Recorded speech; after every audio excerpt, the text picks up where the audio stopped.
Começa agora mais um programa Castor e seus escapes.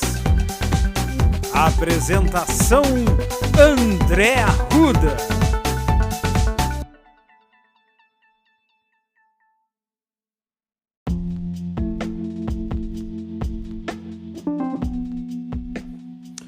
Olá a todos e a todas, eu sou o André Arruda e essa é mais uma edição de Castor e seus escapes. Olha só, hein?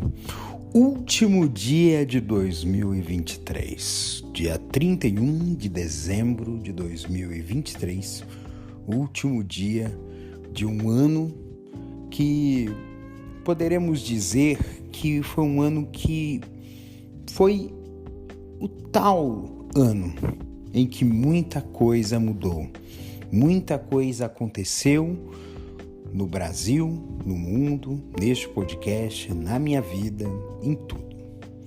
Um ano que pode ser, para mim foi um ano de grandes transformações. E para o mundo acabou sendo um ano de transformações.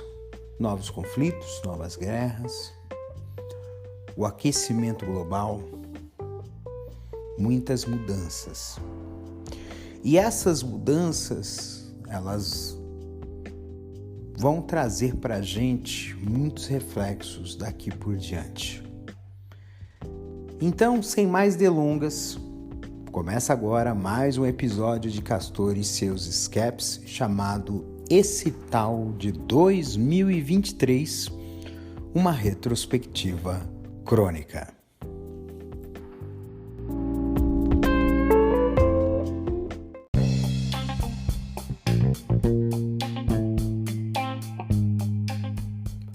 O ano no Brasil foi literalmente quente.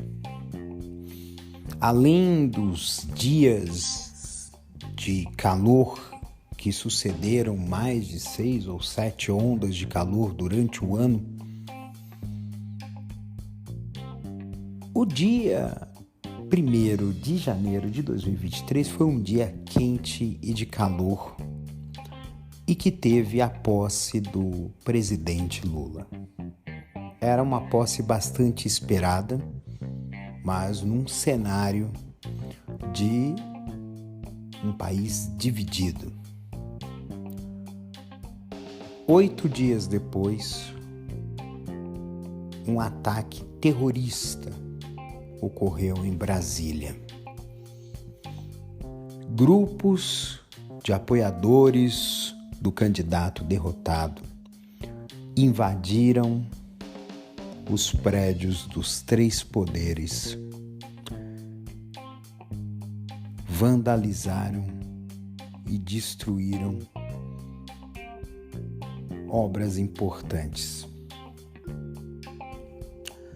Ainda se apuram as responsabilidades, porque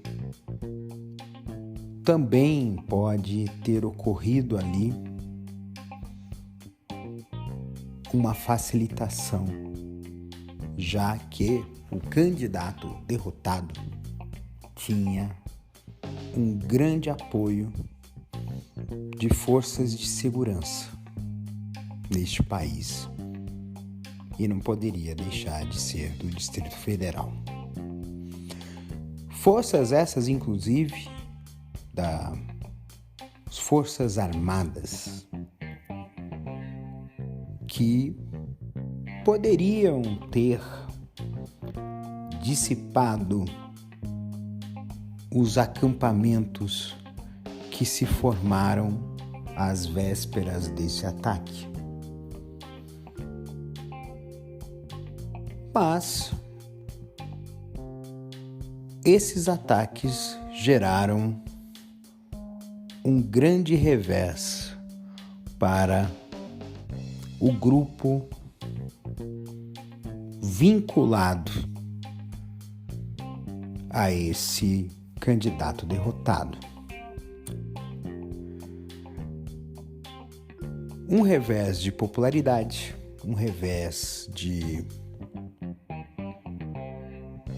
poder político, e isso se mostrou nos meses que se seguiram.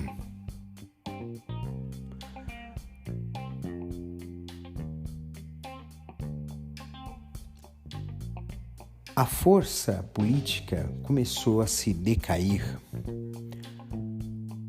e grandes aprovações ocorreram no Congresso Nacional, sob o governo de Lula e sob a batuta econômica de Fernando Haddad.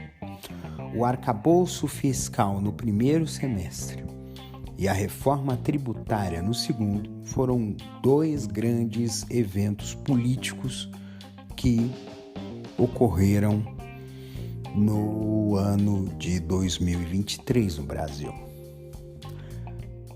E podemos dizer aí que o Brasil melhorou, houve uma redução da inadimplência, muito por conta do programa Desenrola Brasil. Houve um aumento do nível de emprego, houve uma redução da miséria, houve a revisão de programas de garantia de renda, como Bolsa Família, né? Que foram desmantelados pelo governo anterior para se tornarem meramente assistencialistas. E podemos também dizer que as condições da economia cresceram bastante. O saldo da balança comercial batendo recorde, bolsa de valores batendo recorde,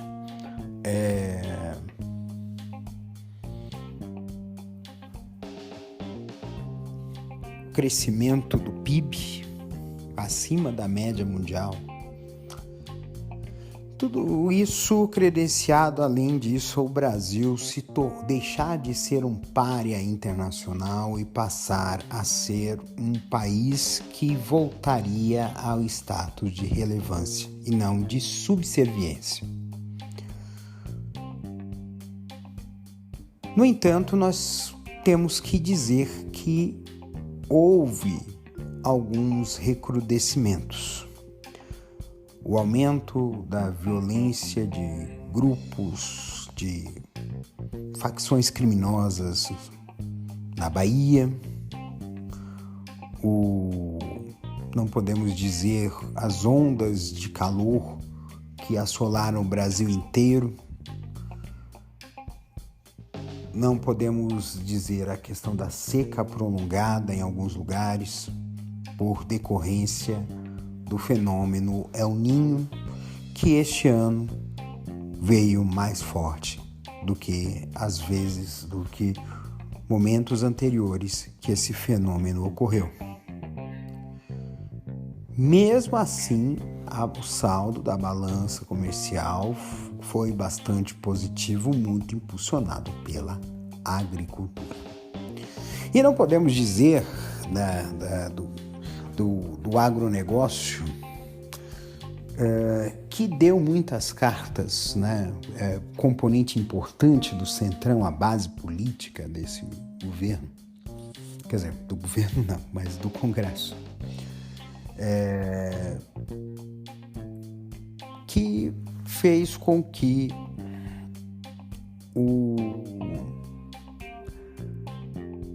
fosse aprovada uma lei nefasta em relação a terras indígenas. Não foi revisto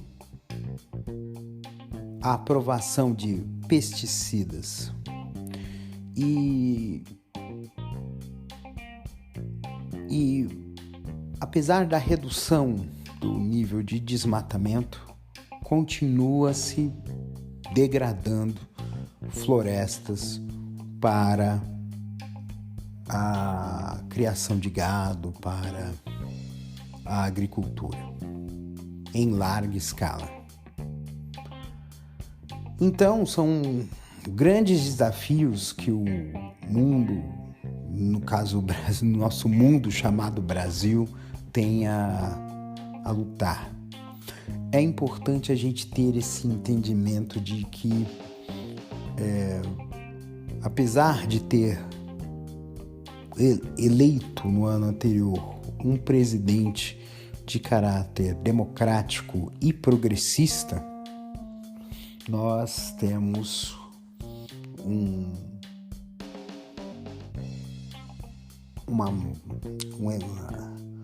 Congresso que ainda tem uma composição muito conservadora e pouco representativa da sociedade brasileira. Por falar em sociedade brasileira, saiu o resultado do censo e pela primeira vez na história nós temos o Brasil tem mais pardos do que brancos. E isso é algo simbólico neste país. Muito simbólico no sentido de que o Brasil é um país que tem a sua diversidade, tem a sua representatividade de todas as cores e que precisa ser respeitado.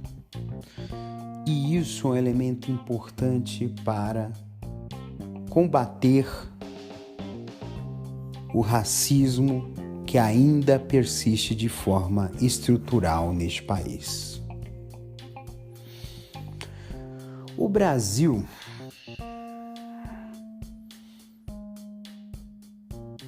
não melhorou muito na educação.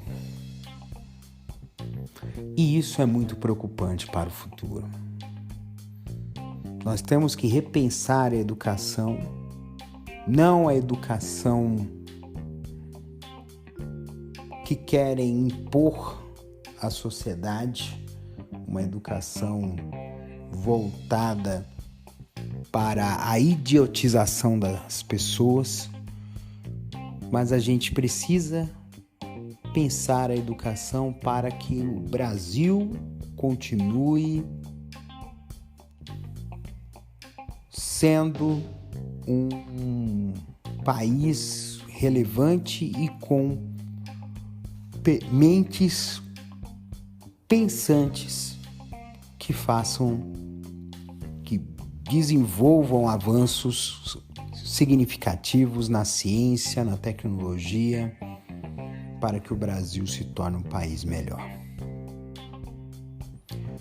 Não poderia deixar de citar também o fato de que esse governo fez com que, pela primeira vez na história, o Banco do Brasil, uma das principais estatais do país,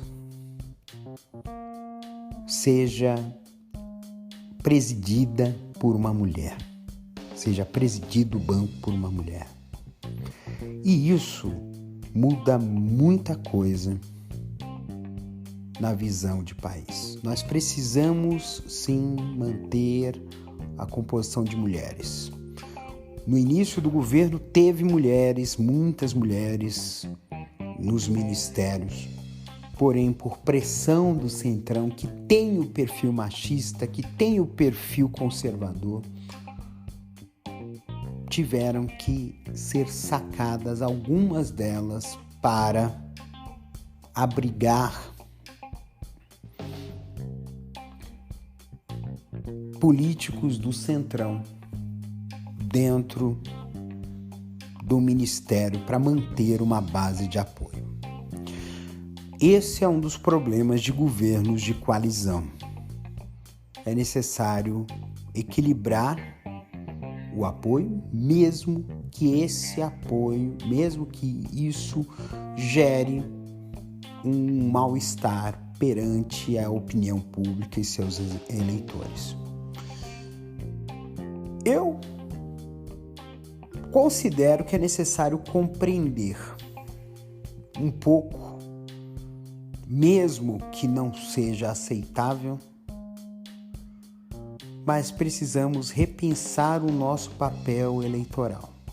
Eu fiquei muito preocupado ano passado, e isso já havia falado em episódios de Bom Dia Pra Quem no ano passado, da preocupação de que a esquerda estava cuidando muito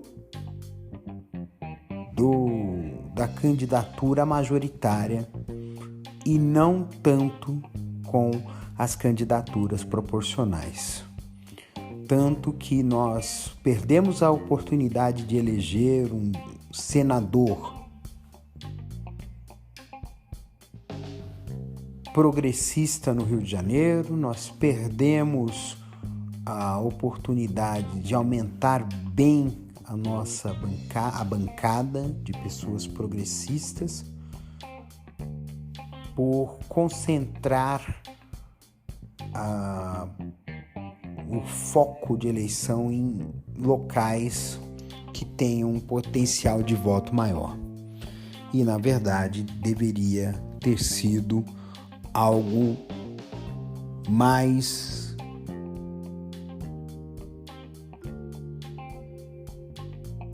arquitetado, melhor organizado. Mas isso é um papo para outros 500. O importante é saber que o Brasil mudou. Felizmente mudou para melhor, mas a gente precisa continuar fazendo esse Brasil andar.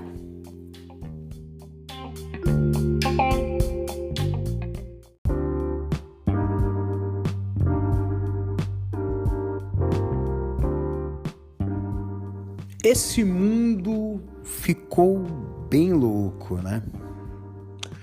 2023 no mundo foi a continuação e o quase esquecimento do conflito entre Rússia e Ucrânia, muito por conta da pressão que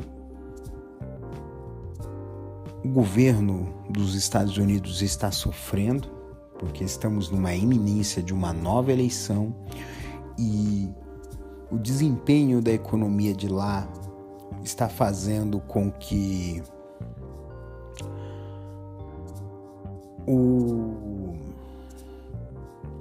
os republicanos, sobretudo a ala trumpista dos republicanos, terem esse crescimento, né? E isso fez com que até mesmo o Joe Biden recebesse aí uma acusação de impeachment por supostamente ter facilitado as coisas para o filho dele que está sendo processado nos Estados Unidos. Mas o que isso tem a ver com a guerra na Ucrânia? Os Estados Unidos fornecia muitos recursos financeiros de armas e dinheiro para a Ucrânia resistir às investidas russas. No entanto, essa torneira está secando, está diminuindo aí a vazão da torneira de recursos e cada vez mais o Zelensky está ficando cada vez mais isolado. Paralelo a isso, ainda tem o conflito entre o Hamas e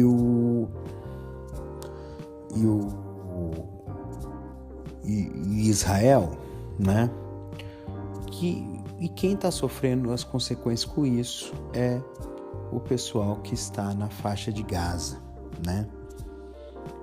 Os palestinos da faixa de Gaza estão sendo massacrados pelo exército israelense com a batuta, né, do presidente Netanyahu. Agora, tem um ponto aqui que eu acho muito importante, porque também está aqui na América do Sul uma posição de quase conflito, que é o Nicolás Maduro, né, reivindicar uma área que pertence à Guiana como parte do seu território, que é a área de Essequibo. E quais são os 3 pontos em comum, né, entre o Netanyahu, o Putin e o Maduro nessa história? Aí vamos fazer uma análise crítica e fria, tá? Porque a gente vai dizer, porque você vai dizer, porque... Gente, os 3, eles vão concorrer novamente a eleições. O Netanyahu, se eu não me engano, o ano que vem. O Putin também o ano que vem. E o Maduro o ano que vem.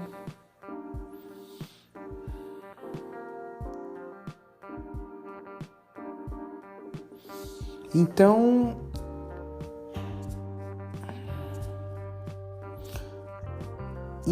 o que vai acontecer aqui, né? A gente tá numa situação de futuramente de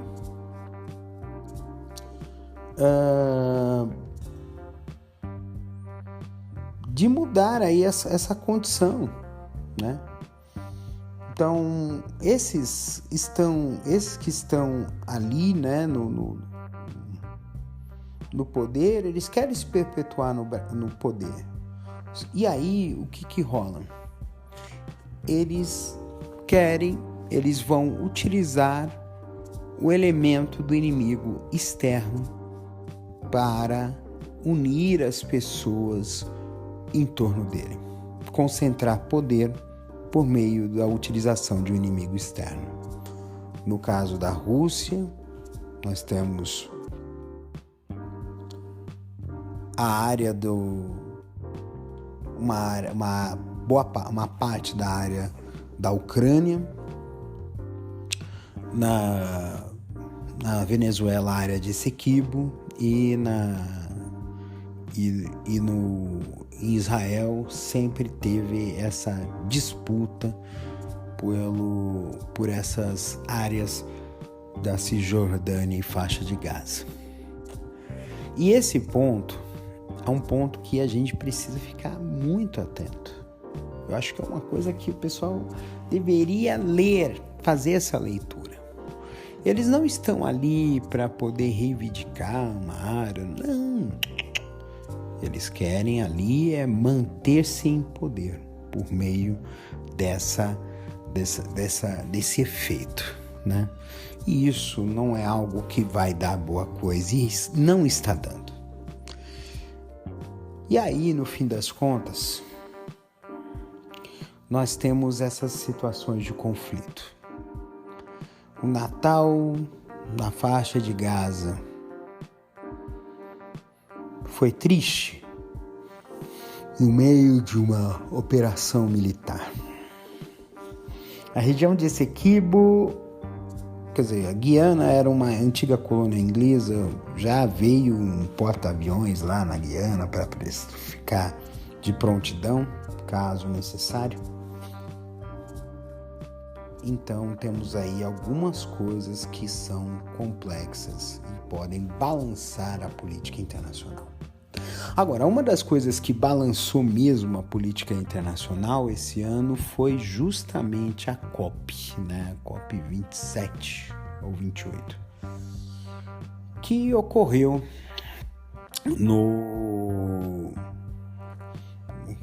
em território árabe, né? E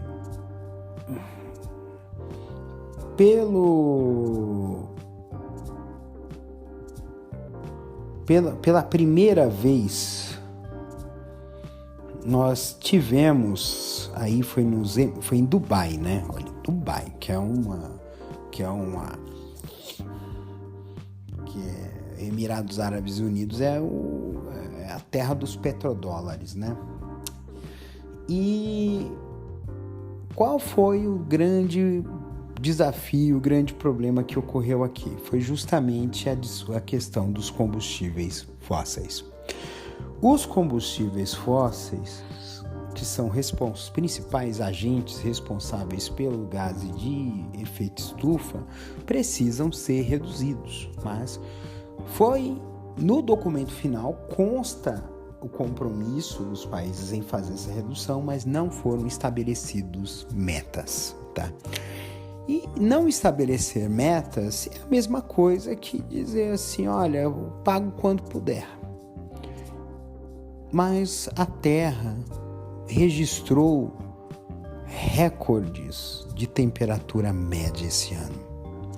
E esses recordes são por ações dos gases de efeito estufa e da industrialização.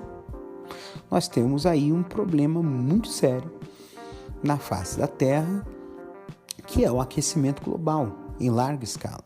Ondas de calor no Brasil, mas não foram só no Brasil. O inverno, quer dizer, o verão europeu e o dos Estados Unidos foi um inferno. Tanto é que agora se tem essa questão de políticas de resfriamento.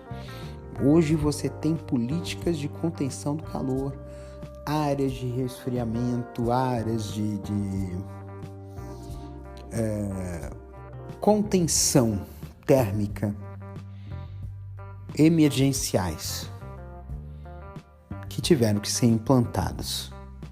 E isso é um sinal relevante de que nós estamos chegando muito próximos a um limite que pode se tornar um ponto sem retorno. A humanidade está em risco, continua em risco, e a ganância continua imperando. Não podemos falar aí da questão das mídias sociais, né? Mas isso vai ser para o bloco de tecnologia. Mas o ponto que a gente precisa ver é o avanço, apesar dos reveses que tiveram nos últimos anos, a extrema-direita continua avançando.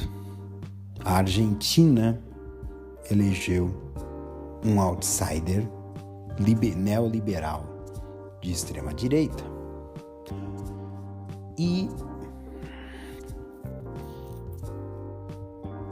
já depois de eleito, já ocorreu manifestações e greves e uma repressão quase que ditatorial desse novo governo.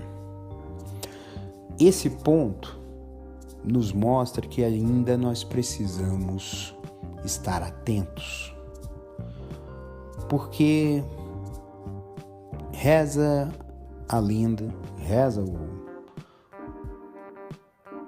que o fascismo é uma cadela permanentemente no cio. Então, por isso, nós temos que tomar muito cuidado com os extremismos, que está crescendo absurdamente. Nos Estados Unidos, agora é governado por um governador ultraconservador, né, na Flórida, e já se vê casos de LGBTs sendo agredidos na rua por grupos de extrema direita. Porque o poder político dá aval. Quando a pessoa se sente empoderada, ela cria coragem de fazer as coisas. Então é uma coisa que a gente precisa ficar muito atento. O crescimento da extrema-direita na Itália, né, na Europa, a xenofobia, que é muito preocupante em relação a refugiados, a pessoas que querem mudar de vida e não conseguem ter oportunidade nos seus locais de origem. E isso é algo que vai precisar ser revisto. É muito preocupante o que está acontecendo. E aí, o que a gente pensa? 2023 foi um ano que, varreu muita coisa. Não podemos dizer do fim da emergência sanitária da Covid. A Covid deixou de ser uma preocupação global. porque a ampla taxa de vacinação, a cobertura vacinal já está garantindo às pessoas que, mesmo que sejam infectadas com o vírus da Covid, não tenham sequelas graves ou risco de morte. E isso foi um avanço da ciência que se estendeu muito bem entre 2021 e 2022. E nós estamos colhendo os frutos neste ano de 2023, com esse fim da emergência sanitária. Mas temos que ficar atentos, porque essa epidemia de Covid nos trouxe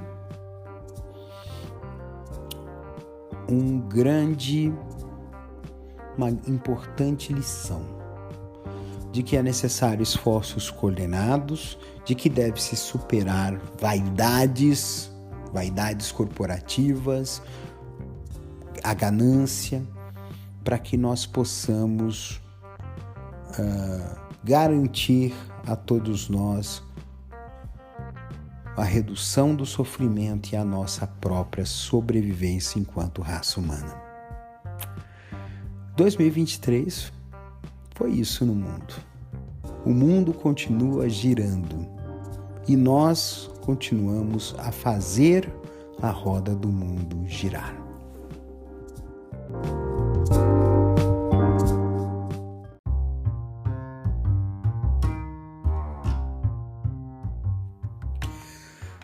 O esporte brasileiro poderia ser uma epopeia. Na verdade, a epopeia eu me refiro ao principal certame que chamam a atenção do público, né?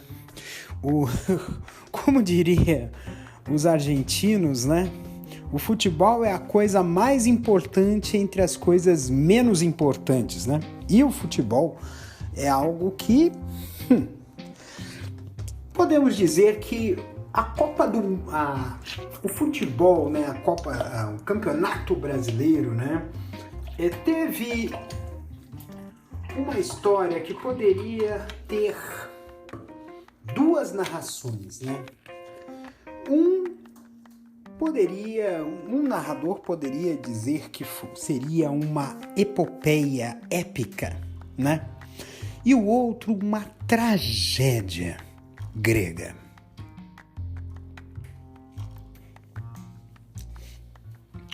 A epopeia seria para o lado dos palmeirenses, que viram o seu time ganhar o Campeonato Brasileiro, revertendo uma vantagem que pertencia ao Botafogo. Por outro lado, a tragédia foi o próprio Botafogo, que liderou o campeonato por praticamente 2/3 do certame. Mas, apesar de ter tido uma primeira metade com o ritmo de quem iria ser o campeão, a segunda metade foi com um desempenho de rebaixado. E não poderia dar outra. O ponto final da história botafoguense foi uma virada histórica que sofreu em casa contra o Palmeiras, que venceu o campeonato. E poderia dizer de outros personagens dessa história, como a luta pela permanência na elite do futebol, a qual o Santos foi o principal personagem derrotado dessa história. Na última rodada, o Santos era o que tinha menos probabilidades de queda. No entanto, a combinação de resultados daquela rodada fez com que o Santos caísse.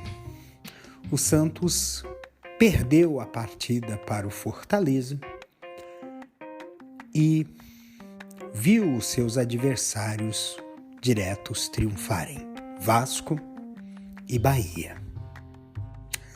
Outras equipes também não foram do jeito que o torcedor gostaria que fosse. O Corinthians teve uma sofrível temporada, digna de esquecimento, que inclusive provocou a queda do grupo que administrava o clube há muitos anos. O Flamengo, com um time milionário, não chegou a nenhum título. E o Fluminense, seu principal rival no Rio de Janeiro, chegou à glória eterna. Em uma partida emocionante contra o Boca Juniors, venceu na prorrogação e sagrou-se campeão da América pela primeira vez. Também não poderia dizer muito do que foi o Mundial que foi em seguida. A final contra o Manchester City foi uma acachapante derrota de 4-0.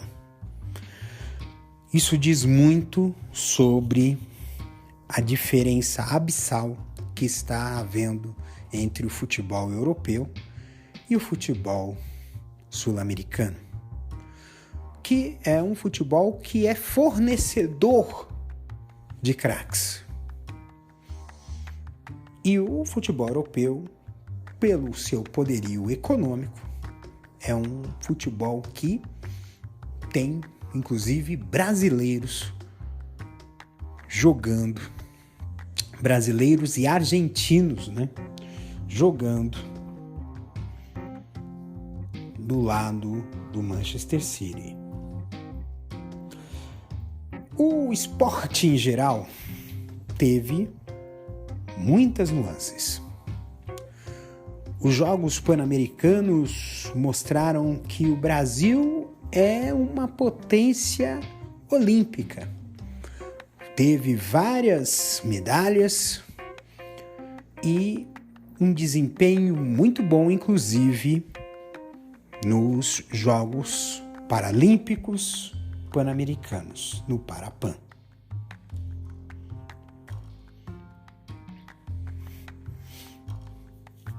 Também podemos dizer que esse ano as mulheres fizeram um bom trabalho. No skate, em outras modalidades esportivas e também no futebol. O futebol feminino do Brasil disputou a Copa do Mundo. Pela primeira vez, foi feito liberações de funcionários públicos para assistir os jogos da seleção feminina. Também agências bancárias tiveram atendimento diferenciado. No entanto, o Brasil não conseguiu passar da primeira fase. Uma vitória maravilhosa, um empate e uma derrota. O que fez com que fosse abreviada a despedida da maior jogadora de futebol de todos os tempos, Marta. Dizem muito que uma parcela de responsabilidade se deu ao rígido esquema tático imposto pela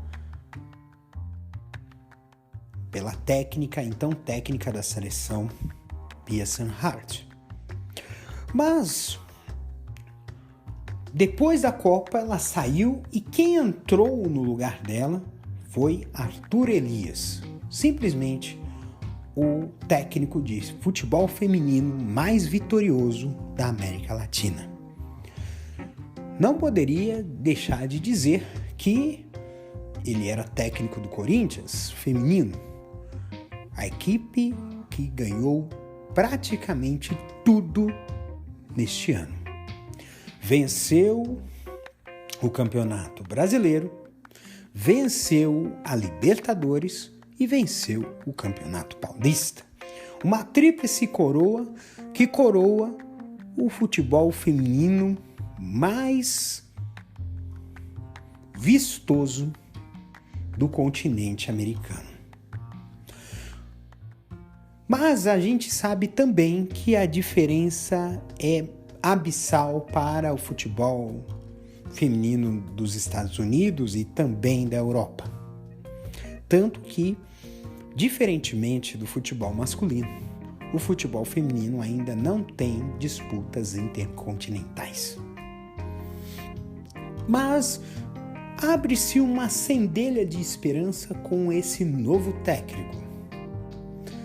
Essa centelha de esperança poderá ser posta à prova, ser mostrada nos Jogos Olímpicos de Paris, em 2024.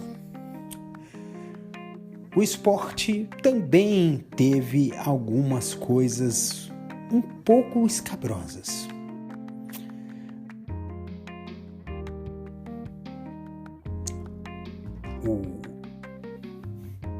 O VAR, que poderia ser uma solução para sanar a arbitragem duvidosa, no Brasil não funcionou adequadamente.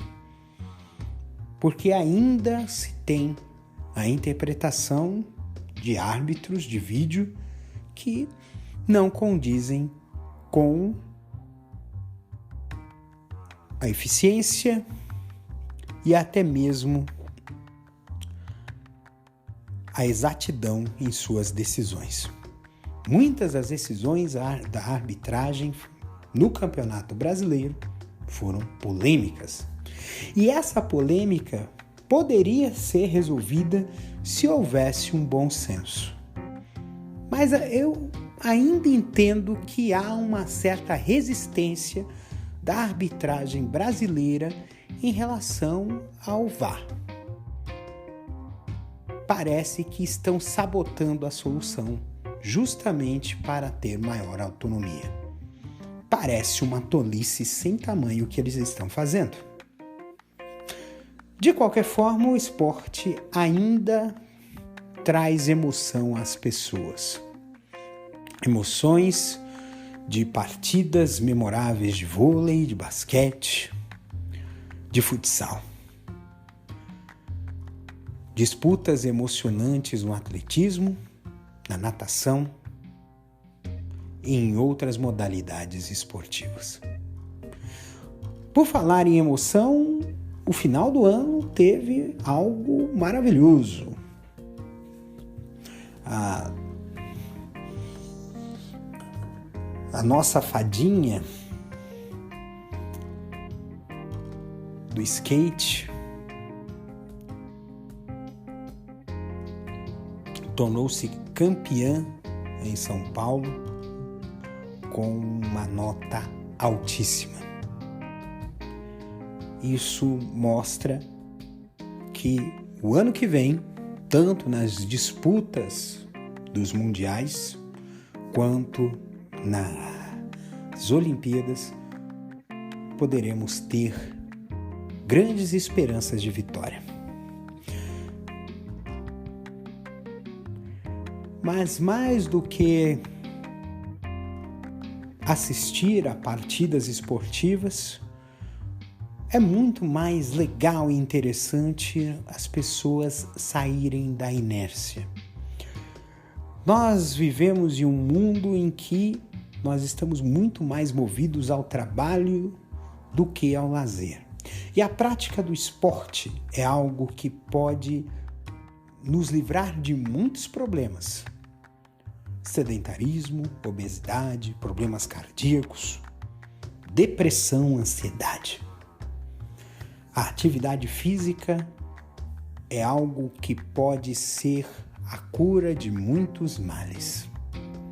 Então, espelhando naqueles que fazem bonito no esporte na televisão, vamos começar a mover os nossos corpos e fazer com que, mesmo que estejamos a anos-luz dos atletas de alto desempenho,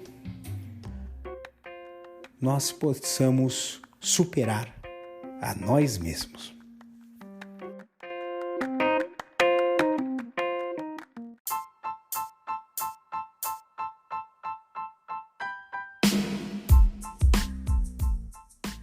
As artes e os espetáculos. Aliás, o Brasil teve muito espetáculo.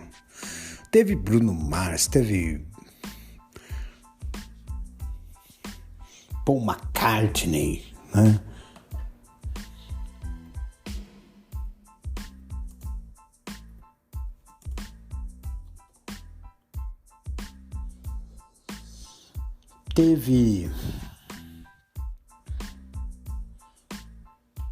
Teve Taylor Swift, inclusive com uma tragédia que aconteceu com uma menina também. Teve The Weeknd, teve Evanescence, teve RBD, nossa, teve Maneskin, né? Teve Red Hot Chili Peppers, nossa, muita coisa, gente. Teve a volta dos Titãs, né?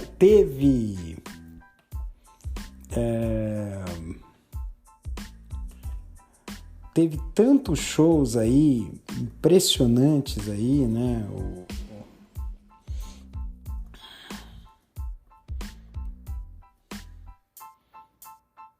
Nós teve Backstreet Boys, nossa senhora, gente, é muita coisa.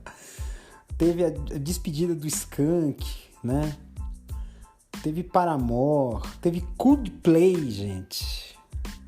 Rapaz, teve show pra cacete, gente. É uma coisa impressionante, né? E muitos festivais também, festival de rock. Teve The Calling também, teve tanta coisa. Acho que o Brasil foi um celeiro de apresentações. Foi uma coisa impressionante, né? Foi uma coisa impressionante que aconteceu em 2023, né? Grandes shows que ocorreram no Brasil afora, né? Fora também, não podemos dizer também, o show da Ivete Sangalo no Maracanã, teve a Numanice, a série de shows da Ludmilla, né? Então foi um ano bastante movimentado para a música, né? Mas algumas coisas que eu venho reparando, né? Também poderia dizer também a ascensão, o sucesso internacional da Anitta, também poderia citar também, que ganhou inclusive novamente o VMA, né? Então assim, foi interessante a música, né, no Brasil e no mundo. Só que uma das coisas que eu sempre costumo criticar nas músicas, né, é que as músicas elas estão muito efêmeras, né? Elas estão muito efêmeras, né? As músicas estão mais curtas, estão mais repetitivas, né? A gente teve sucessos legais, né? Muitos sucessos legais em 2023, né? O sertanejo dominou as rádios, né?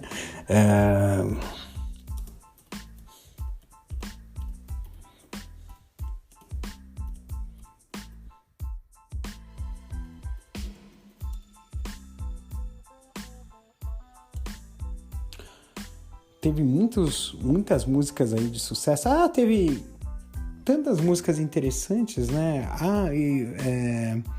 Poderia falar sobre Miley Cyrus com Flowers. Tem uma música também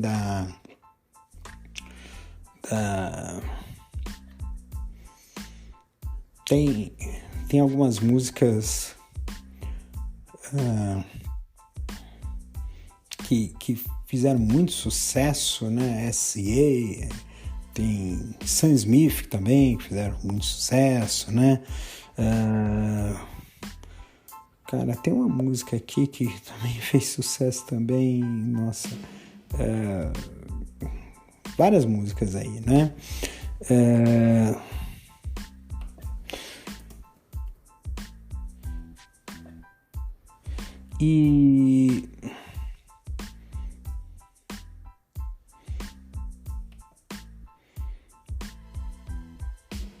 E aí a gente tem também muitos MCs, muito funk também, que deu muito certo. Teve Simone Mendes, né, que também fez sucesso.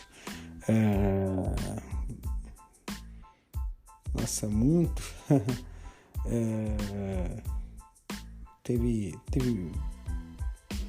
o Volta do Pagode, o grupo Menos é Mais, fez muito sucesso também, né? Então aqui a gente vê uma coisa muito legal, né, na música, né? A música teve uma certa variação, apesar dessa mesmice, né, de algumas coisas. E é uma coisa que vale a pena a gente ver que o próximo ano promete. Eu também não poderia deixar de dizer da Luísa Sonza, né, o disco dela. Teve o disco novo do Jão também, que foi muito bem ouvido também. Mas o ano até terminou com uma coisa bem interessante, né? Porque assim, a Beyoncé fez uma série de shows do seu disco Renaissance, que foi um disco conceitual, um dos melhores álbuns da década. Gente, 2023. Nós estamos em 2023. E o álbum já é antológico, tanto pela mensagem, pelo código, pelas músicas, pela forma como foi escolhido. Foi muito, muito certeiro, né? A Beyoncé, né? Esse ano, né? E fechou com ela vindo ao Brasil, na Bahia, que é a cidade mais preta fora da África, para saudar os brasileiros e saudar o povo da Bahia, um povo sagrado. Porque, na minha opinião, a Bahia é um povo muito sagrado, né? Mas também tivemos uma perda, acho que talvez uma perda da história da música, né? Que foi a perda da Rita Lee, né? A Rita Lee, um dos ícones, né? Que fez parte, inclusive, da contracultura na década de 60, sempre foi a rainha do rock brasileiro, sempre foi uma pessoa que teve seu posicionamento, sua independência, e isso se reflete até hoje na história da música. Também não podemos deixar de dizer, né?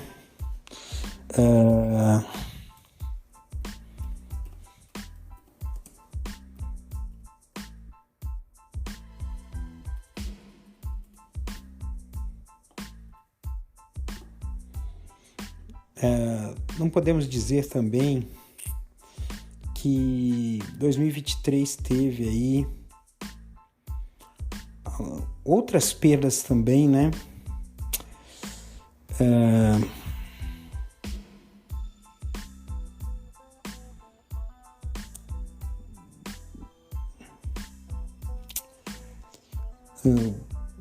Na música e nas artes, né? Teve a atriz Elisângela, que faleceu, Lolita Rodrigues, Alaci Barabanian também faleceu, Glória Maria, Roberto Dinamite, isso aí no esporte, né?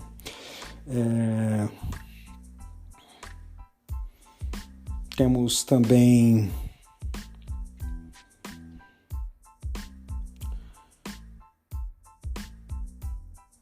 temos o Michael Gambon, que o pessoal fã do Harry Potter, né,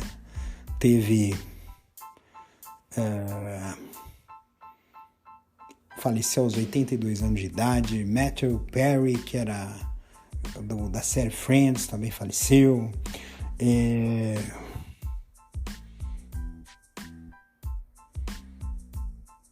MC Marcinho, gente, o príncipe do funk, também faleceu, né? Que é uma coisa muito complexa que aconteceu, né? Temos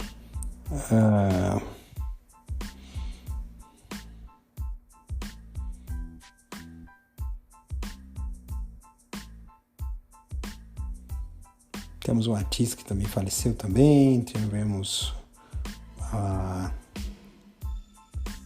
Palmeirinha também, que também faleceu, né? E não poderia falar sobre a Rita Lee também da Tina Turner, né? Tina Turner também faleceu também esse ano, né? Foram perdas significativas na arte, na música. A arte brasileira, na verdade, o cinema brasileiro teve filmes, acho que teve o filme do Mussum, né? Foi muito bom. Também teve o filme dos Mamonas Assassinas, que foi lançado bem recente, quase no final do ano. Tem filmes brasileiros também. E não poderia deixar de citar no showbiz a greve dos roteiristas e artistas de Hollywood. Os roteiristas e artistas de Hollywood promoveram uma greve que foi histórica. E é histórica na seguinte questão: por conta da inteligência artificial e da falta de valorização financeira de roteiristas e de roteiristas e de artistas de Hollywood. E olha só que curioso, né? Nós vamos entrar em 2024 e nós teremos um filme, o primeiro filmete, o primeiro curta-metragem do Mickey Mouse vai cair em domínio público, porque nos Estados Unidos a regra é que 95 anos após a produção, né? No ano seguinte, depois de 95 anos após a produção acaba caindo em domínio público, causando até mesmo um certo desespero dos estúdios Disney, né? Mas vai cair em domínio público o primeiro filmete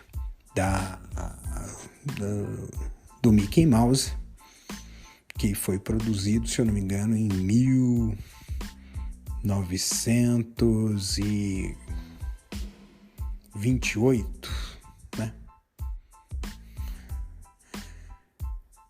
E vai cair em domínio público, né? O ano que vem também tem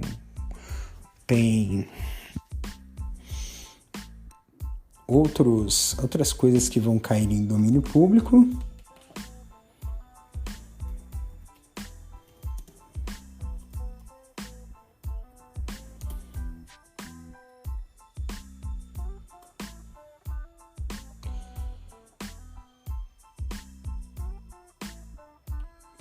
As obras de Graciliano Ramos vão entrar em domínio público, apesar dos protestos da família de Graciliano Ramos. Eu vi aqui um texto aqui, acho que do neto do Graciliano Ramos, criticando a regra, porque aqui no Brasil 75 anos é o 1º de janeiro do ano posterior ao aniversário de 75 anos do falecimento do autor. Inclusive, tem já há algum tempo as obras de Monteiro Lobato caírem em domínio público, mas não considere usar essas obras porque tem muitas críticas em relação a ele. Mas a arte, né, ela tem esses nuances, né, que vão entrar aí em domínio público, né? Nossa, Peter Pan vai cair em domínio público, olha que legal.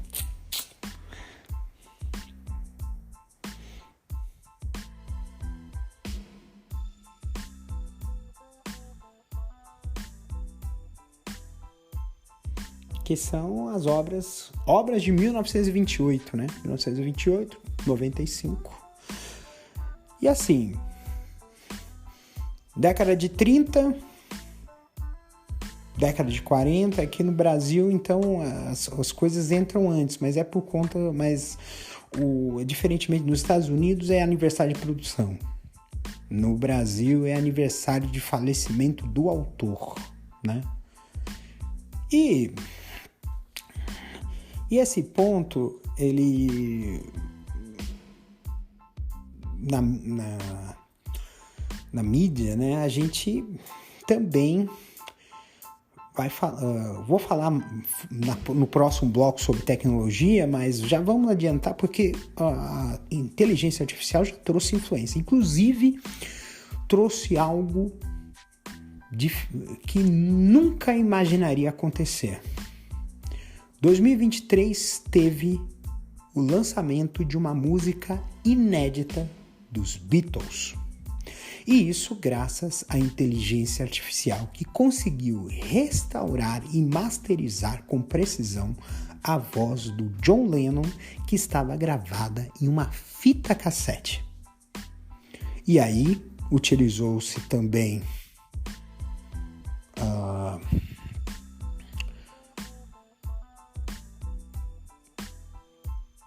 trechos gravados de outros membros já falecidos dos Beatles e criou-se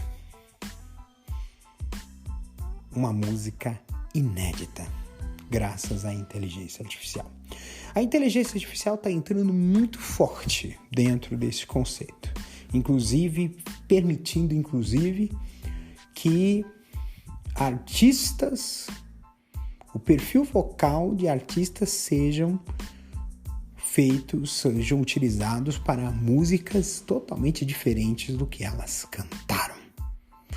Conseguiu-se esse ano, graças à inteligência artificial, se eu não me engano, na Coreia, né, fazer com que um artista já falecido há quase 30 anos cantasse uma música que nunca havia cantado.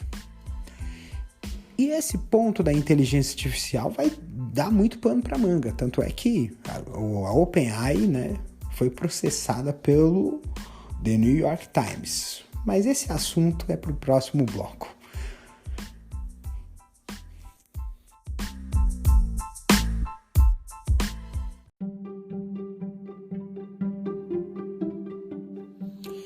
Inteligência artificial. Se pudesse resumir a tecnologia em 2023, o termo que mais foi utilizado, falado, foi inteligência artificial. Muito por conta do lançamento de uma IA regenerativa utilizando um chatbot, que é o ChatGPT. O ChatGPT trouxe uma revolução, porque permite que as pessoas cadastradas no sistema da OpenAI pudessem, por meio de troca de mensagens, gerar conteúdo integralmente por inteligência artificial. Não apenas o ChatGPT, ele permite fazer redação de textos, permite fazer traduções, permite fazer até composições de músicas e, por incrível que possa parecer, códigos. Então, se você é programador, você pode pedir para o ChatGPT de acordo com as instruções que você fizer, ele vai gerar um código na linguagem que você escolheu. E não apenas o ChatGPT, teve outras tecnologias que acabaram entrando. O Bard, que é o do Google, também o Copilot da Microsoft, que são tecnologias de IA regenerativa. Também temos o Midjourney, que é uma IA generativa que, de acordo com instruções, você consegue gerar imagens usando inteligência artificial. A inteligência artificial foi usada e abusada em 2023, mas aí começou a surgir dilemas éticos em relação ao seu uso. O primeiro dilema ético é justamente a geração de conteúdo artificial infringindo direitos autorais. Como eu já tinha falado no bloco anterior sobre artes, é possível pegar o perfil vocal de alguém e reproduzi-lo para gerar algo novo. Ou seja, poderia fazer com que Michael Jackson, por exemplo, cantasse uma canção da Lady Gaga. Ou então que uma pessoa pudesse falar algo que não disse. O deepfake é uma tecnologia, é um recurso que usa a inteligência artificial. E o intuito do deepfake é justamente criar um vídeo em que uma pessoa pudesse falar o que não disse, imitando, colocando as feições e a voz da pessoa em algo totalmente gerado artificialmente.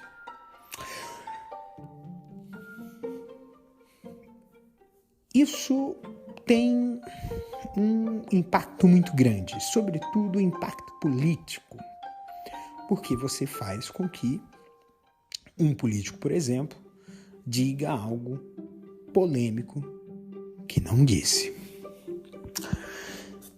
E aí, a gente tem, dentro dessa utilização, a gente viu também casos escabrosos, como o caso de alunos de uma escola particular no Brasil, no Rio de Janeiro, que usaram a inteligência artificial para gerar imagens de cunho pornográfico de colegas de classe que eram menores de idade. Esse tipo de coisa é assustador, porque permite com que as pessoas tenham uma capacidade ainda maior de destruir reputações. As mídias sociais este ano entraram em diversas polêmicas. 2 fatos recentes no Brasil acendem ainda mais a discussão sobre a responsabilização das mídias sociais em ambientes de ódio. As mídias sociais se tornaram algo extremamente tóxico, uma toxicidade sem tamanho. Legiões de haters fazem com que pessoas tenham reputações destruídas. Por conta de uma fofoca,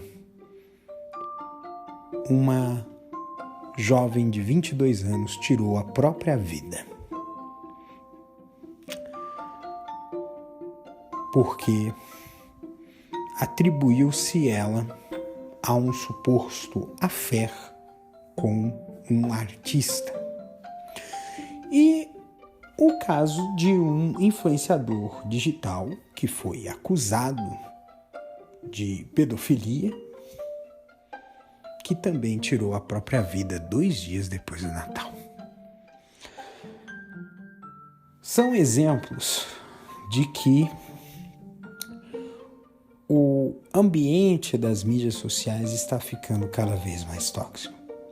Aliás, até mesmo eu acho que eu vou reler aquele livro de 7 motivos para deletar já as suas mídias sociais.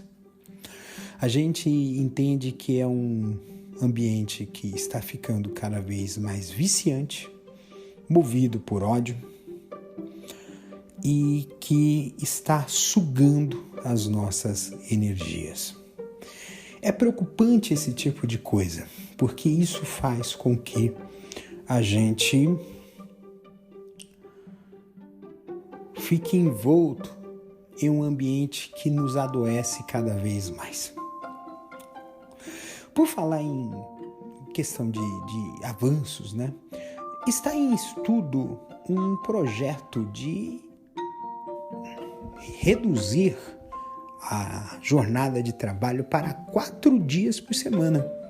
Inclusive, no Brasil, teve algumas empresas que experimentaram esse advento.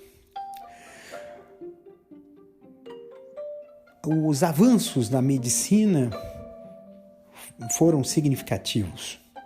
Nós temos no Brasil a possibilidade de termos uma vacina contra a dengue, com uma efetividade razoável, porque pela primeira vez foi possível criar uma vacina contra a dengue destinada a pessoas que não foram infectadas pela dengue.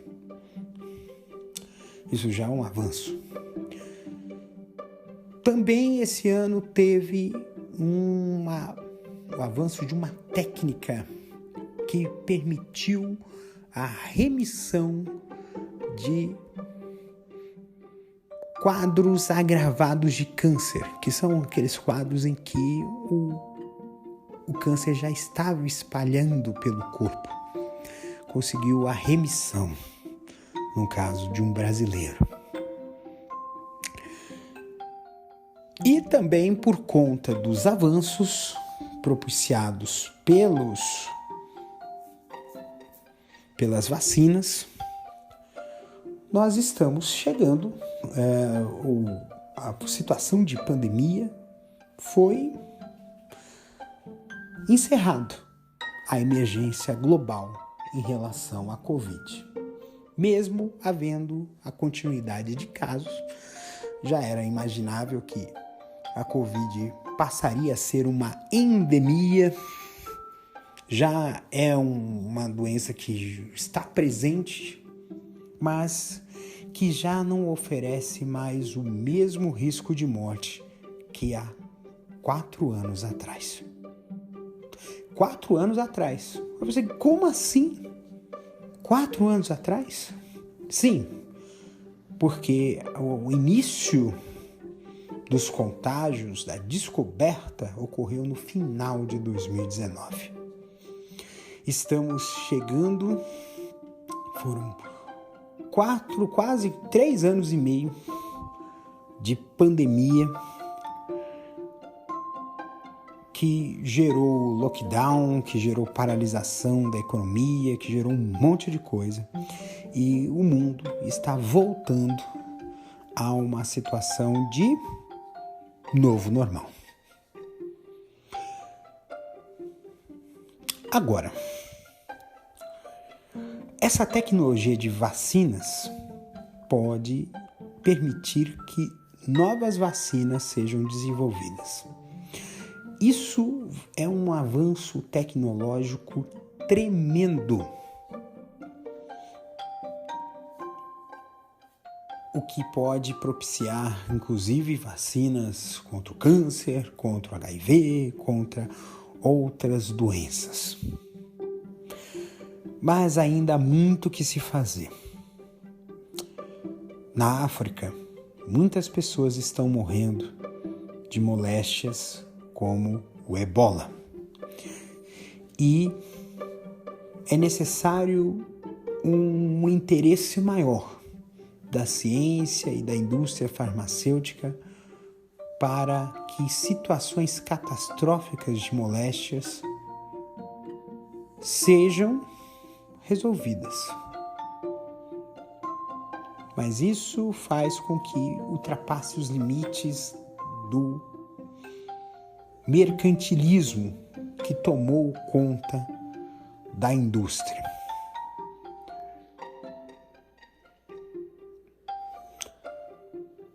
Também a gente tem que ficar atento quanto às mudanças climáticas. Cada vez mais há estudos que comprovem que a ação do homem em relação à industrialização vem provocando o aquecimento do global. E isso está se tornando cada vez mais alarmante. Nós estamos correndo o risco de um ponto de não retorno. Ou seja, se a gente não parar de degradar a natureza e de poluir a atmosfera, nós chegaremos a uma situação que não poderá mais ser revertida, mesmo com a paralisação da poluição do ar.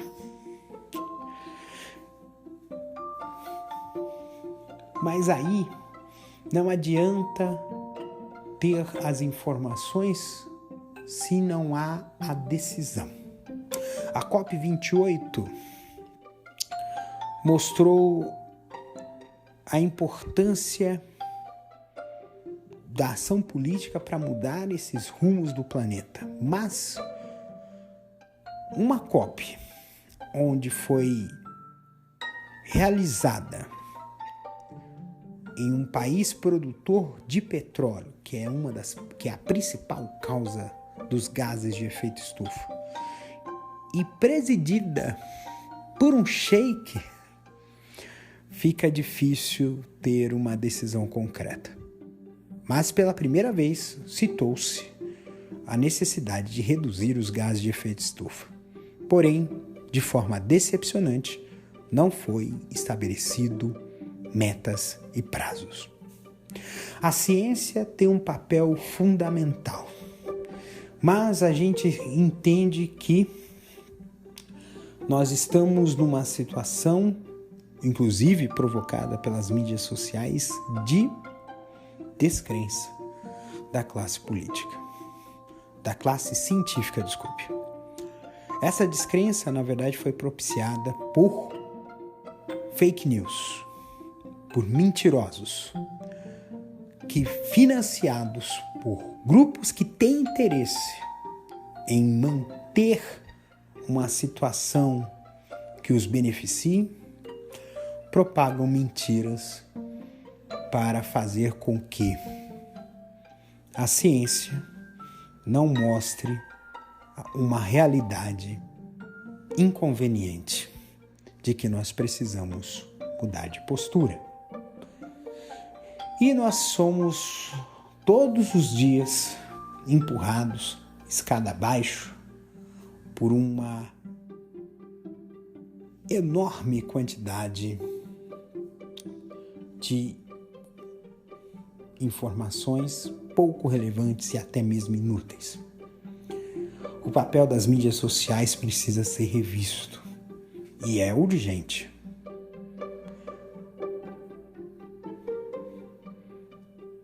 Porque não adianta nós termos a tecnologia se essa tecnologia ela está agindo de forma destrutiva e não de forma construtiva.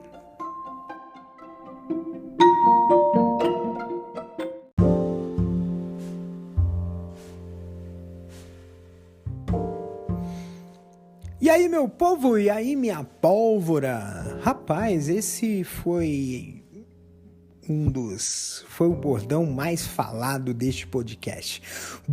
Bom dia para quem? Um de forma bastante reformulada. Foi a série episódica mais longévola deste podcast.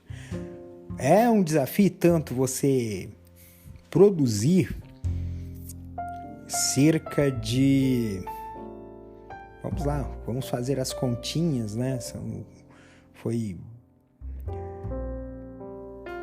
quase mais de 300 episódios de Bom Dia Pra Quem. Alguns de reprise no começo do ano.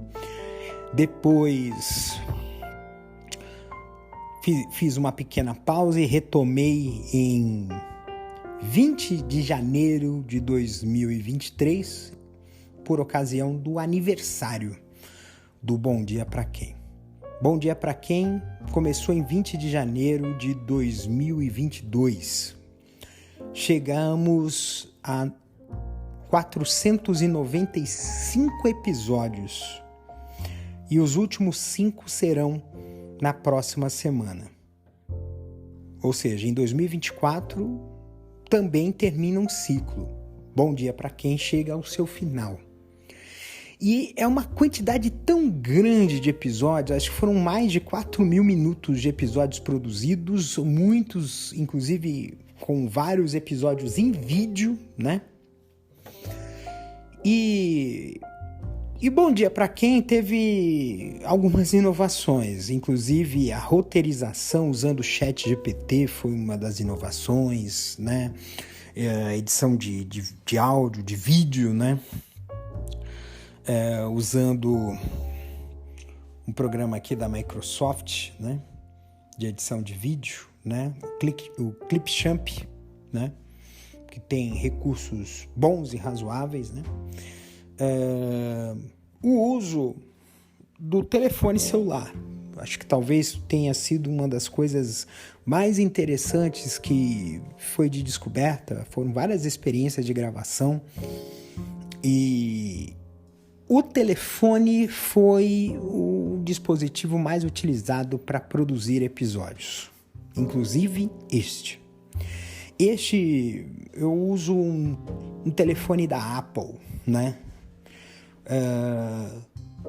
Talvez seja um dos grandes adventos, né, do áudio, tanto para captar quanto para ouvir. Os dispositivos Apple são muito bons, né? Até porque o Steve Jobs era um audiófilo, né? Então ele tinha a primazia de que o som fosse perfeito, tanto para ouvir quanto para produzir, né?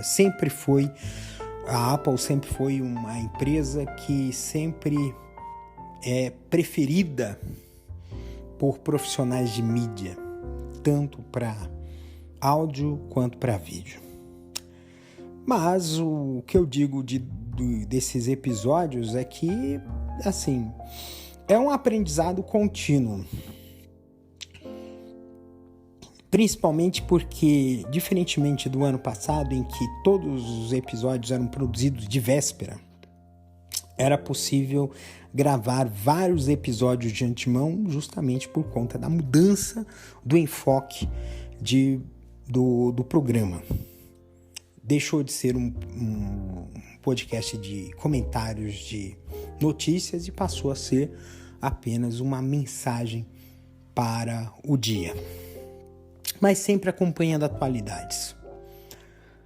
Teve episódio em homenagem à Glória Maria, teve episódio em homenagem à Rita Lee, dentro de Bom Dia Pra Quem. E no final, nesses últimos episódios, eu estabeleci uma programação vertical, em que é dedicado um dia da semana para um tema específico. Segunda-feira, uma motivação para começar bem a semana. Terça-feira, sustentabilidade. Quarta-feira, amizade e finanças. Quinta-feira, saúde. E sexta-feira, diversão. E essa organização fez com que pudesse sair esses episódios. Garantir que todos os dias, de segunda a sábado, tivesse um episódio novo. sendo que sábados era uma reapresentação de uma parte, de um trecho de um episódio. A princípio eu fiz cortes desses episódios, mas depois eu percebi que a parte mais interessante do episódio é o final, em que eu sempre deixava uma mensagem de cunho filosófico. Eu filosofava sobre alguma coisa da vida. E esse filosofar, inclusive, se refletiu neste último episódio, número 128, de agosto. Foi 8 de agosto de 2022, em que eu estava inspirado porque na véspera, eu tinha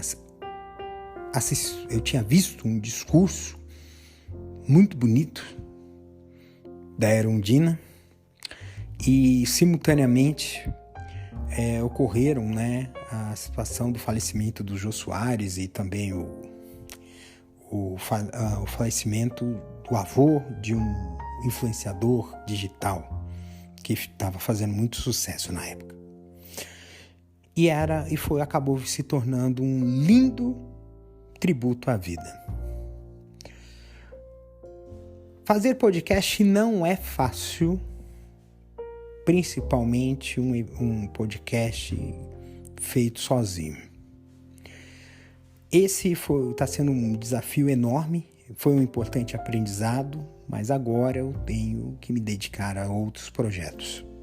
2024 vai ser um pouco menor para Castor e seus escapes, eu entendo. Mas as ideias que eu tenho em mente para o podcast serão ideias muito boas que poderão render aí histórias maravilhosas para vocês ouvirem no ano de 2024. Eu fico muito feliz de estar falando uma mensagem para vocês. Mesmo que não tenha sido aquela coisa sensacional de milhares de audições, os recursos que eu utilizei permitiram um trabalho bem caprichado para o podcast. É diferente de outros podcasts que muitas vezes são feitos no afã do momento, mas sem ter uma responsabilidade com quem ouve. A gente precisa, todos nós, quando nós estamos na comunicação, seja na mídia social, seja no podcast, seja no blog, seja escrevendo um roteiro, uma história, a gente tem uma responsabilidade de transmitir algo para o público que faça o público feliz, ou faça o público pensar, ou faça o público se emocionar. E isso talvez seja um desafio qualitativo para a maioria dos influenciadores digitais. Esse ano foi um ano em que apareceram muitas coisas que afetaram o mercado de influência digital. Eu falo isso porque eu sou formado nisso. Eu sou pós-graduado em influência digital. E o que a gente vê hoje é que, com a saturação desse mercado de influencers, a gente percebe que alguns deles estão fazendo de tudo para se aparecer sem se importar com o público. Nós precisamos mudar um pouco essa visão. O ano que vem vai ser um ano que vai mudar muito essa visão. E essa visão, ela vai ter que colocar o espectador, o consumidor de mídia, no centro, não mais o influenciador. O influenciador, ele tem que agir como um comunicador, não como um centro das atenções, como um polo de vaidades. E talvez esse desafio possa se tornar futuramente algo que possa transformar as nossas vidas. Porque o que nós recebemos de informação também nos influencia. E aí a gente precisa melhorar muito a qualidade do que a gente vê e ouve. A gente tem que aplicar filtros, a gente tem que fazer juízo de valor e a gente tem que fazer com que o nosso trabalho de comunicar, de influenciar pessoas, seja um trabalho digno, um trabalho em que nós sejamos devidamente valorizados e que nós não acabamos nos tornando como iscas de golpistas, como o escândalo do jogo do Tigrinho, como o banco de um influenciador digital que não está funcionando, e golpes que estão sendo feitos por aí, onde influenciadores que precisam trabalhar, precisam ter dinheiro, acabam aceitando propostas que podem valer um valor naquele momento, mas que esse valor vai se despedaçar com o tempo, porque a sua credibilidade vai embora junto com o dinheiro que recebeu. Então esse é o recado que eu quero passar a todos vocês que trabalham com mídia. Um recado de uma pessoa que conhece mídia, que estudou mídia, para vocês que trabalham com mídia, que consomem mídia. Vamos transformar a comunidade digital numa comunidade mais saudável. E essa comunidade mais saudável não pode tolerar mais o ódio, não pode mais tolerar desavenças, não pode mais tolerar homofobia, transfobia, racismo, aporofobia, capacitismo, etarismo, gordofobia. Não pode mais admitir isso. E não pode mais admitir que tudo vale a pena por dinheiro. Nós temos que valorizar a informação. E isso é um grande desafio, não só para 2024, mas também para os próximos anos. Esse é o recado que eu dou para vocês. Eu fico muito feliz desse ano de Bom Dia para Quem. Esse ano de Castor e seus escapes, inclusive o episódio de crônicas LGBT foi o episódio mais ouvido do ano. E eu fico muito feliz de ter produzido, né, episódios especiais sobre a questão da mídia, por uma razão muito simples. A gente precisa qualificar a informação que a gente transmite. Muito obrigado a todos por terem feito parte desse ano. Os novos ouvintes, que muitas vezes foi de boca a boca. E espero que continuem me ouvindo. Esse podcast que é o maior espetáculo de escapismo verbal da internet.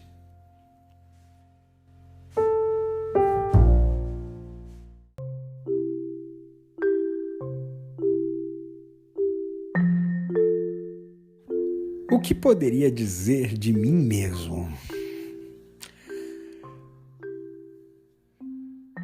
Todas as coisas são feitas por alguém. Eu sou o autor desse podcast. E a vida minha mudou completamente. Hoje eu estou em um outro trabalho, estou em uma outra cidade e estou em uma vida completamente diferente. Detalhe, tudo isso mudou em um espaço de cerca de 4 meses. Já tive muitos problemas na vida, inclusive de ordem psicológica. Foi um ano que me pegou de uma forma que eu não imagino.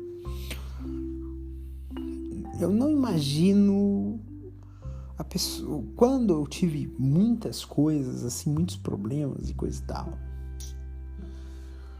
eu nunca imaginaria que as coisas mudassem assim tão repentinamente. Esse é o último dia do ano e rapaz, foi uma coisa tão surpreendente o que aconteceu comigo. Eu acho que as mudanças da vida são coisas que nos pegam de uma forma.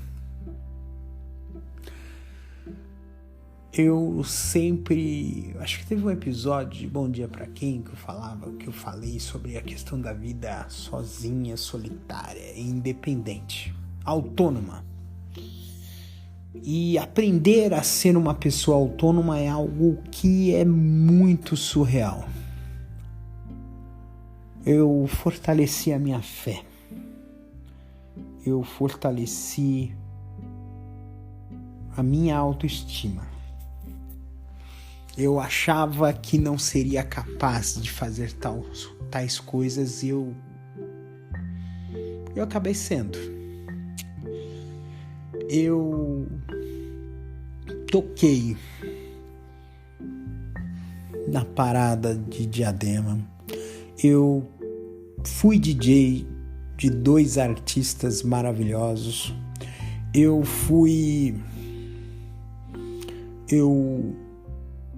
tive contato com pessoas incríveis.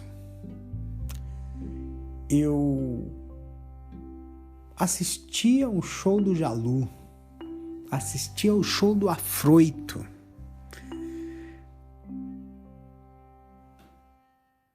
Nossa, eu aprendi coisas de DJ, aprendi coisas de tecnologia, aprendi a viver e a sonhar. Algumas coisas realmente tive que deixar para trás. Muitas coisas que eu tinha em casa, outras que eu não tinha. É uma mudança de vida e de hábitos. Até porque eu entendo um pouco das minhas limitações. Conhecer as suas limitações não é uma fraqueza, muito pelo contrário. É um caminho de fortalecimento, porque sabendo as suas vulnerabilidades, você consegue fortalecê-las ou ter soluções para elas. É um ponto que faz muito sentido para a vida da gente. E uma das coisas que eu aprendi também é a questão da história. Eu sempre tive problemas de autoestima a ponto de chegar a desenvolver problemas de síndrome de impostor. Imagine só você achar que você não é capaz, que você não deveria estar ali, que você não é merecedor de estar numa determinada posição. Mas conversando com algumas pessoas, eu percebi o valor que eu tinha. Talvez um dos pontos mais importantes da minha vida é descobrir o próprio valor. Ao contar a minha história para algumas pessoas, elas se espantavam pelo tanto de coisas que eu fiz, que eu conquistei, que eu vivi. E aí, ao lembrar que 42 é um número que é a resposta para um monte de coisa, chegar aos 42 anos, que é praticamente o início do seu 7º ciclo de vida, caso você veja os ciclos de vida passarem de 7 em 7 anos, e isso faz sentido. Do 0 ao 7 a primeira infância, do 7 ao 14 a pré-adolescência, do 14 ao 21 é a adolescência plena e juventude, do 21 ao 28 você é um adulto jovem, do 28 ao 35 é um adulto pleno, do 35 ao 42 já é uma pessoa mais madura, do 42 ao 49 você já passou da minha idade. E aí você já vai ficar numa posição madura depois do 49, e aí vai que vai. A vida tem essa questão de ciclos. Eu acredito muito nesses ciclos de 7 anos.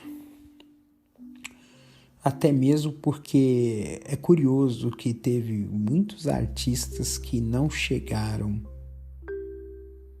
ao 4º ciclo. Ficaram no 3º.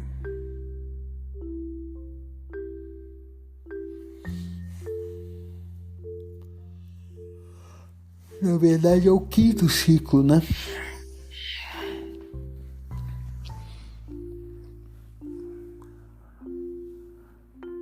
Pessoas que não chegaram a 27 anos. Nossa, isso é terrível. Inclusive artistas muito interessantes. Pessoas muito interessantes. Então, eu vejo que cada dia de vida é uma vitória. São mais de 15 mil dias de vida. É muita coisa. 15 mil dias. 42 anos. É muita coisa. E cada dia de vida é um aprendizado, é uma história e pode ser uma vitória. Então, eu só tenho a agradecer a Deus por tudo o que eu consegui chegar. E que eu tenha força de continuar avançando cada dia mais.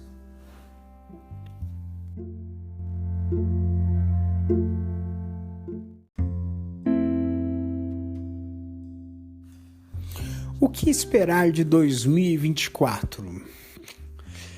Bem, 2024 que a gente espera é um ano com menos conflitos, o que é praticamente impossível porque a gente vai cruzar o cabo da Boa Esperança do ano de 2023 para 2024 com 2 conflitos fortes em andamento. O conflito da Ucrânia com a Rússia e o conflito de Israel com Hamas, fora a tensão entre Venezuela e Guiana, fora a tensão entre o governo e o Congresso, fora as eleições de 2024 para prefeito, que é um termômetro para 2026. O que a gente espera é que mantenha-se uma tendência de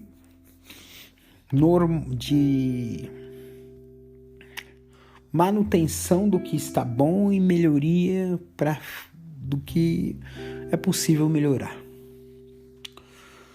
2024 será um ano disputado nos esportes, será um ano que ainda vai ter muita coisa, muitas apresentações do Brasil. Será que vai ter Beyoncé? Será que vai ter Madonna? Será que nós teremos mais artistas se apresentando? Será que nós vamos ter uma música mais variada, né? Será que a gente vai ter mais sucessos do cinema? Será que a gente vai, com o fim da greve dos roteiristas, né? Parece que vai retomar aí as produções, né, cinematográficas. Vão se atrasar, mas vai rolar.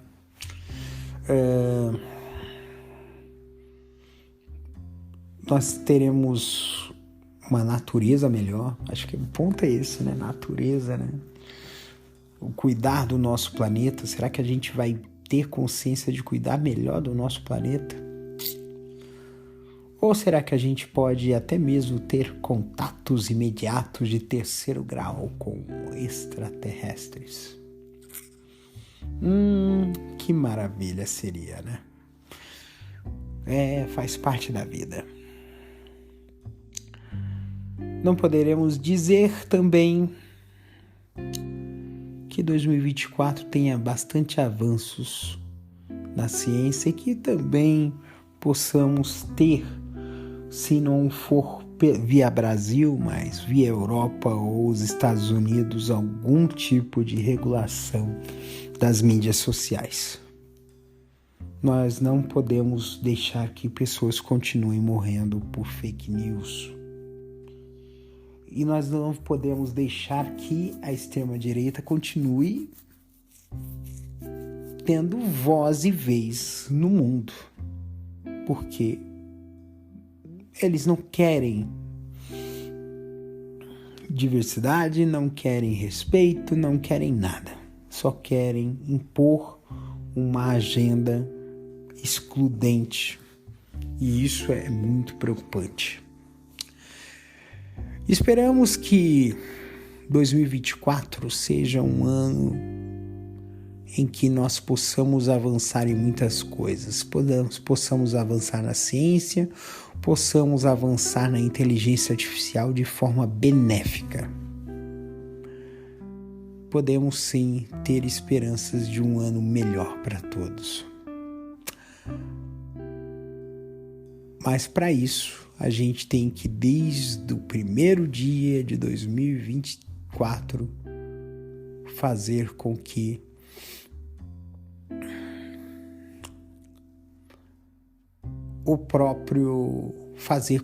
esse 2024 melhor seja possível. Será que vai ser? Eu creio que sim. Mas depende somente de nós.